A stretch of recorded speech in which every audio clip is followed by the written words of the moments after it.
I usually try to make a really cool intro to get you guys hyped for the review, but I guess it's kind of hard to make golf look epic. But anyway, as I'm sure you're already aware, we're here to talk about Mario Golf Super Rush. This is actually my first time reviewing a game that came out after like 2005, so I'm pretty excited to get into this one. If you didn't already know, like the other games in the Mario Sports series, Mario Golf Super Rush was not developed by Nintendo, and was instead spearheaded by a team known as Camelot Software Planning. I've talked about Camelot at length on this channel before, so I won't go into too much detail here, but suffice it to say they're a studio with a rather interesting past. They've been making almost exclusively Mario sports games for over 20 years now, and they've definitely had their ups and downs. But I believe they're a studio that can make really great games if given the right opportunity. Were they given the right opportunity this time around? Well, that's what we're here to talk about today, so without further ado, let's get into the review of Mario Golf Super Rush for the Nintendo Switch. To start off, let's talk about what we see when we first boot up the game, the opening cutscene. And for all intents and purposes, it's a pretty serviceable intro. The animation is nice and fluid, the characters look really great, and even with the very minimal amount of dialogue that is emblematic of the Mario and Mario Sports franchises, we can very easily tell what's going on here. In this cutscene, the classic Mario gang are playing a game of battle golf, and we're brought along with them as they compete for the most holes won. As you might expect, the game comes down to Mario and Bowser fighting it out over the last hole, and I'll give you 3 guesses who wins. That's right, it's Bowser, baby! His day has finally come. I've been waiting for this moment all my life. Finally your boy gets the recognition he deserves. What's that? You're telling me Bowser actually didn't win and Mario won? That's impossible. Nintendo would never do something so cliché. They did. And absolutely no one's surprised. But setting aside how predictable this cutscene was, let's talk about how this opening cutscene stacks up against previous Mario Sports titles. The one in particular I'm thinking of is Mario Power Tennis. That game had a really charming intro focused around Waluigi and Wario that actually played out like a real story, as opposed to this game where we just see a game of golf. It's not that it's a particularly bad cutscene, it just felt uninspired, and that's a pattern that we will see repeated a number of times throughout this game.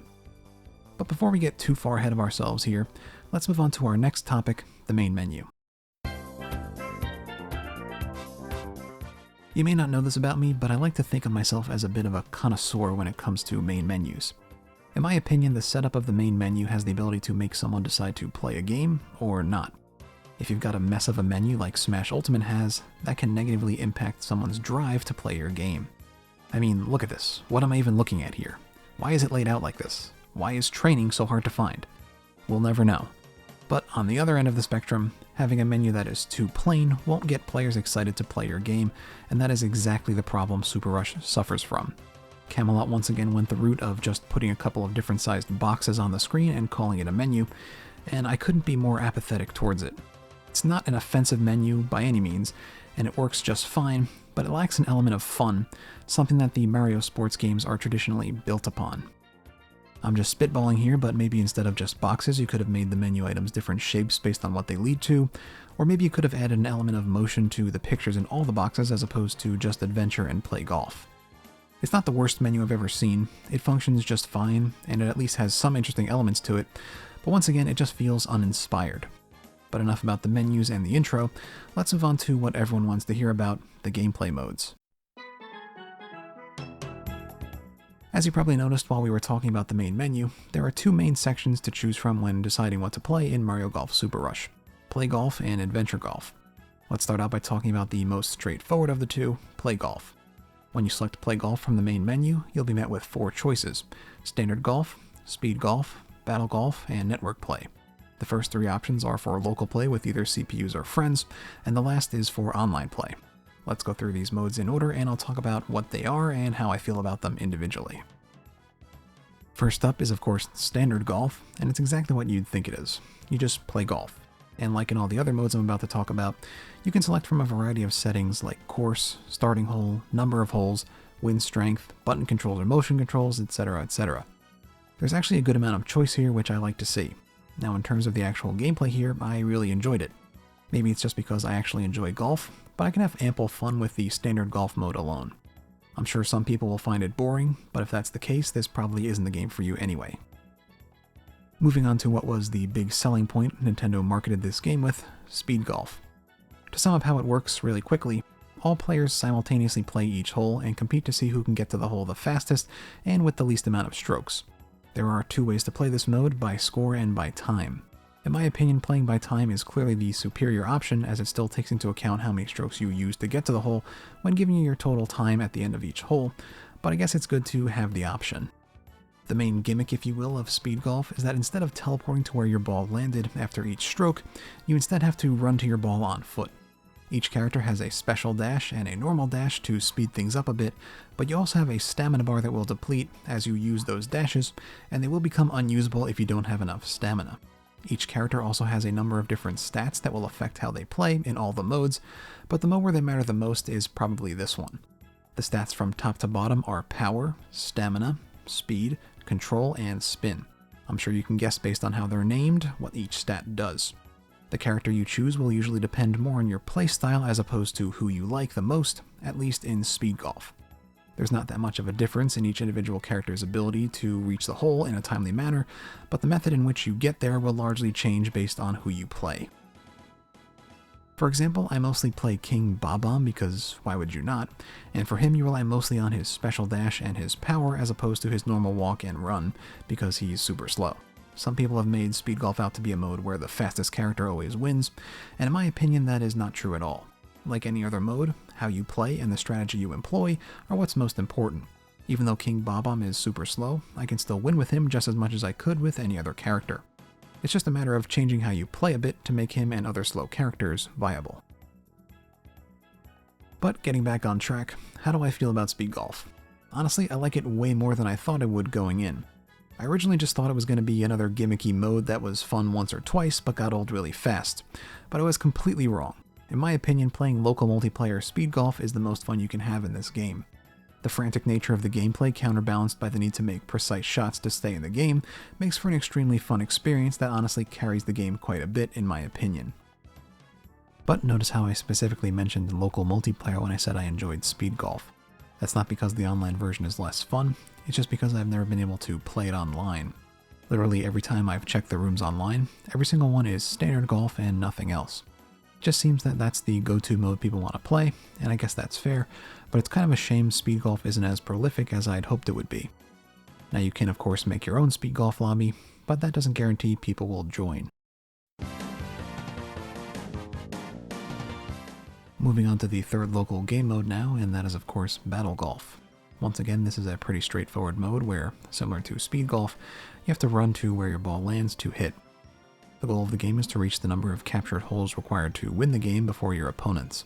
When one hole is captured, it can't be taken by anyone else, and once again like Speed Golf, all players play simultaneously, making for a very fast-paced game mode. However, unlike Speed Golf, the whole game takes place in one area with many holes, with a bunch of hazards and items that can help you or hinder your opponents. It's once again a rather well thought out and fun game mode that I rather enjoy, but there is one thing that I find a bit disappointing about it, and that is the absolute lack of courses. There are two stages that have very similar aesthetics, and one variant of each of those courses that just change up gameplay a bit. Battle Golf had the potential to be another really great mode, but the lack of courses makes it very repetitive feeling in my opinion, which is never a good thing for a game. I feel like even though it was used for the intro cutscene to the game, this was the mode that got the least attention by the developers, and that's a big shame. And last up, we've got network play, which I talked a little bit about earlier, and it's exactly what you'd expect from an online mode. You can play any of the three modes I mentioned already, with all the same freedom of settings, which is nice, and based on my experience, the online and Super Rush is actually pretty okay. I had one game where it was lagging quite a bit, but other than that, I've had no problems connecting or playing with other people. That's great news in my opinion, because online play greatly enhances the replayability of a game like this. With older Mario sports games, once you finish everything like collecting all the characters and beating all the tournaments, there really isn't too much to do. But with online play, there's always a reason to come back. The one problem with this, though, is that there doesn't really seem to be too many people playing Mario Golf Super Rush anymore. Now don't get me wrong, there are always one or two lobbies going, but I'm worried that after about a month or two, there may be times where no one but me wants to play Mario Golf. Maybe the lobbies you're shown are just a few selected at random for you, but nevertheless, I'm still worried about the health of the player base going forward. But But now that we got the basic modes out of the way, let's move on to talking about the story mode in Mario Golf Super Rush, Adventure Golf. In Adventure Golf mode, you play as a Mii character that you create in Mario Golf Super Rush. This Mii will level up and grow stronger through completing various tasks and challenges you encounter on your journey. As your character levels up, you can choose to allot points to the various stats I mentioned earlier in order to make your Mii into the type of character you want them to be. However, the stats of Mii characters can go beyond those of other normal characters to some degree, so they can be a bit overpowered after they reach higher levels. But anyway, the story of Adventure Golf begins with you being accepted into a golf academy in the Mushroom Kingdom, where supposedly many great golfers have begun their journey. Your goal is to complete a sequence of quests that eventually ends with you raising your golfer rank by 1 degree. The quests you encounter will usually be challenges that aim to teach you the basics of golf, like how to drive correctly, how to use lob shots, or how to play the various modes of the game. As you progress through the story, the quests will eventually turn to more competition-based challenges like winning a game of speed golf on a certain course. Honestly, these filler/tutorial-based quests were pretty boring to me, and they went on for way too long. It's not until you get to the second to last area or so where the quests actually become focused on competition. I would have preferred if the tutorial quests were all condensed into the first area, and after that they branched out into more varied types of missions. Now at the end of each area there is one harder quest that determines if you are good enough to proceed to the next rank and area, and those were interesting if nothing else. The first area had you take part in a tournament, and that was pretty fun, but after that they usually made you either fight a super simple boss, or just play a short game of golf if I remember correctly. They were definitely better than the filler quests, but they were in no way what I was hoping for from Mario Golf Super Rush. One thing that I did like about Adventure Golf, though, was the myriad of different Mario characters that you meet along the way, specifically the enemies found throughout each area. I'm a Nintendo guy who loves the weird side characters and enemies from their games, so being able to go up and talk to, say, Monty Mole is something I really enjoyed. However, in my opinion, these side characters should have played a bigger role in the game. Each area is filled with interesting characters you want to just go up and talk to, but more often than not they don't do anything, so it's kind of just a waste of time. If these side characters could, say, challenge you to a round of golf or take you to a different type of minigame, that would have been super cool. Imagine if you went up to, say, Monty Mole, and he challenged you to a game of golf, Whack-A-Mole, where you have to putt or shoot balls to hit various moles as they appear out of the holes to score points. Even if this had nothing to do with the story, it still would have been fun, and they could have done similar things throughout the story, but unfortunately that's not the route Camelot took. I know I'm no programmer, but the physics of the game seem to be pretty well made, so I bet it'd be relatively easy to make a few more minigames that relied on physics. But I'm just some guy who makes videos in his room, so what do I know? Another downside to the story is the length. It took me only a few hours to complete, and that was a little disappointing. I know it's more than we've gotten in previous entries, and I'm happy there's a story mode at all, but I feel like with just a little more time and effort, they could have made a really great story, and that's what honestly I'm most mad about. It's the story of Camelot. They came so close and just didn't go that extra step to making a really special experience. Now that may be more so due to the executives at Nintendo rushing the game to launch because they needed more games for their summer lineup, but either way, it's just a shame we once again didn't quite get what I know Camelot is capable of. I know I joked about this in my previous video, but it feels like we only got half of the story we were meant to get. Maybe someday they'll add more content to Adventure Mode, but as it stands, this is just another bare-bones story that only serves to pad out the game. It makes me sad to say it because I wanted Adventure Mode to be great, but it ended up being yet another uninspired addition to Mario Golf Super Rush. Speaking of useless, uninspired padding, let's talk about Solo Challenge Mode. You might have noticed it on the main menu earlier, but there is actually another mode to play here. However, Solo Challenge Mode has absolutely no purpose.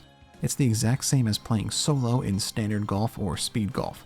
The only reason I could possibly think of for its inclusion is that they wanted another box on the main menu to make the game look more expansive than it is.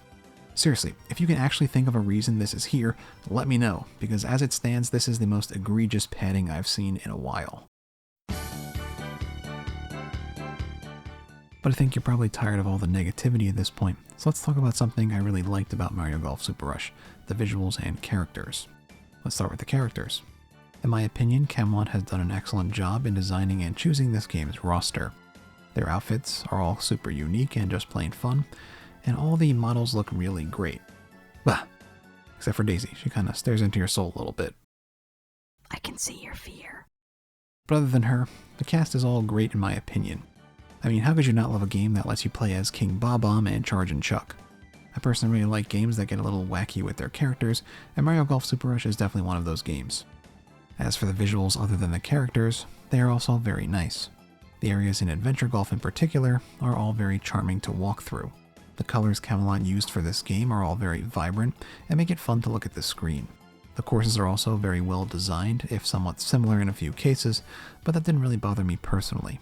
Of course, I would have liked to see more than just 6 options here, but a lack of courses is nothing new for the series, so I wasn't too surprised at that. There's also the possibility of added courses down the road, so that's at least something. But overall, I'd say the visuals exceeded my expectations and made playing a game that at times can be rather uninspired a bit more fun. And last but not least, we come to the music of Mario Golf Super Rush. And to sum it up in a few words, it's pretty much what I was expecting. By that I mean that it very much resembles previous entries in the Mario Sports series, which is not inherently a bad thing, but it did feel a bit predictable.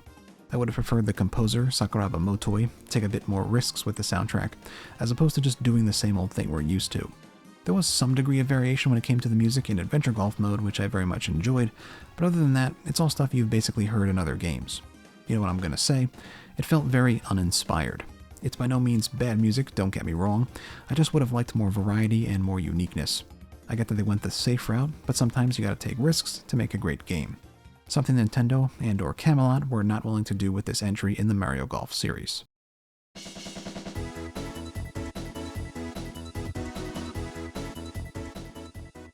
Mario Golf Super Rush had the potential to be a great return to form for Camelot after years of putting out subpar games, no pun intended.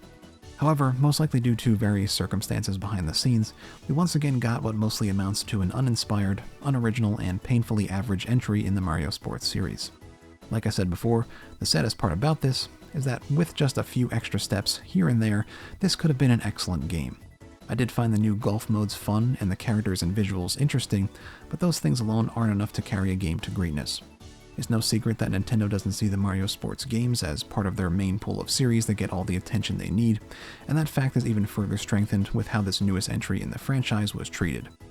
Maybe we'll see some substantial updates down the line that make the game truer to what Camelot is capable of as a studio, but I'm honestly not holding my breath on that one too much after seeing how the free updates went for other games like Animal Crossing New Horizons that were arguably more important Nintendo releases. But I guess we'll just have to wait and see. Anyway, thanks so much for watching all the way to the end of the review, it really means a lot to me. I know this was another pretty negative review, but believe me, I love the Mario Sports franchise and wanted nothing more than to love this game as well. If you enjoyed what you saw and heard here today, consider giving the video a like. It's always greatly appreciated and helps me out a ton. And if you want to see more content like this in the future, consider subscribing as well. Thanks again for watching, everybody, and I'll see you in the next one. Hack out. Camelot, if you really want to make me happy, add Bumpty to the game as a playable character. If you do, I can guarantee you sales will go through the roof. I mean, who doesn't love Bumpty, right?